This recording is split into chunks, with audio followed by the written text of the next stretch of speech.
Hey guys, welcome back to the channel. Today we're going to be talking about debt.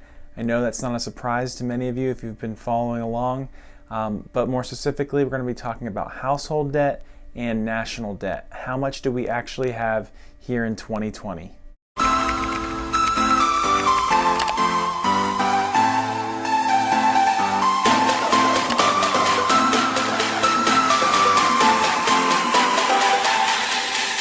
I want to get right to the point and not bore you too much, but I do want to talk about the two different types of debt that we're talking about.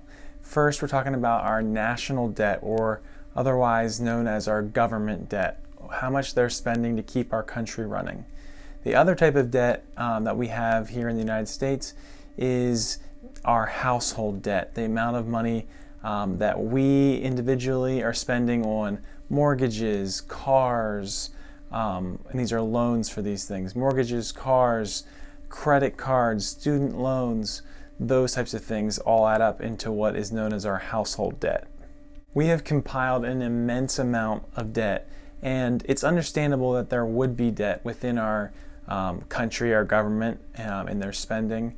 And there's even, it's expected that there would be some debt along with our, households. People have mortgages, for example. People, not saying that it's what you should do, but student loans are, unfortunately, they happen in a lot of lives because there's just not the money to people aren't saving for their child's education like they should be for their entire adolescent life, and so the money's just not there. All right, I'm about to tell you an entirely huge number in regards to how much government debt we have. So government debt as in our national debt. We have more in 2020, we have more than $22 trillion in debt. Not million, not billion, trillion with a TR. There's a lot of money spent with our national debt, spent to keep us safe. It's spent to run this country, to make this country the greatest country that it is, but something has to give. It would be great if we could stick to a budget and stop spending more than we bring in, and using any of that extra money to start paying down the debt would be awesome if we could start to accomplish that. So let's move on from our national debt and talk about something known as our household debt. So our household debt, once again, as I've said, is student loans, mortgages, car payments, credit cards that haven't been paid. Those all are classified, along with some other loans, as household debt. If you weren't already sure, mortgages are the largest part of what makes up household debt, obviously, because it's probably one of the biggest, or the biggest expense that we make in our lives is our homes. So mortgages is at the top, but what do you think that number is? Do you think it's higher or lower than the national debt? When you add up all of that in our households across the country of the United States of America, that total number comes to $14 trillion.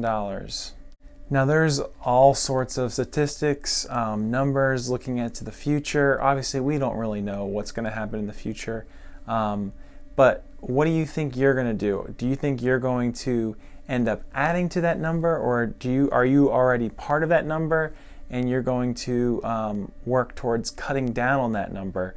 That's really up to you. People are in different stages of life, and so unfortunately some people might be adding to that number with mortgages, but just be careful and not add to that number in something that you're going to regret later on in life. Like if you're deciding to buy a car or whatever it might be, try to just save up and pay with cash.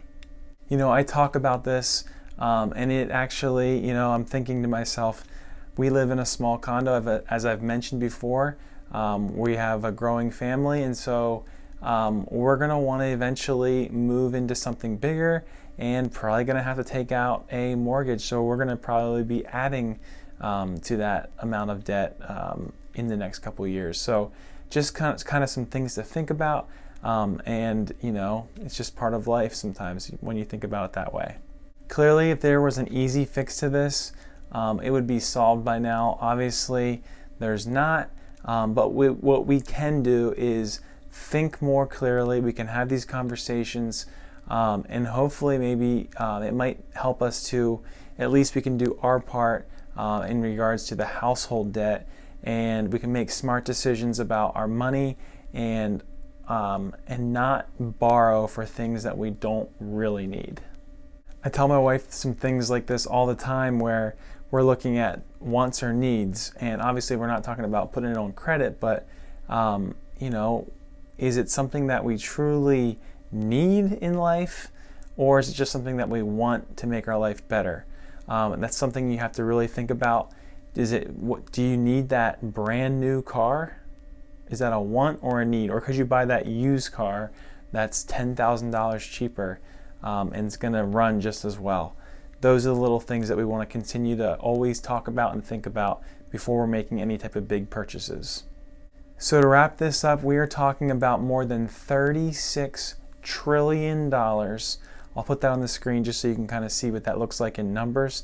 $36 trillion that we as a country, when it comes to household and national debt, that's what we're working with. So we need to try and combat that and do the best that we can, be fiscally responsible as the years go on and make great choices. That's all I have for now. I really appreciate your time. Thanks for watching. Please don't forget to hit that like button. Don't forget to subscribe. Tell other people, share this video. And remember, it's that simple.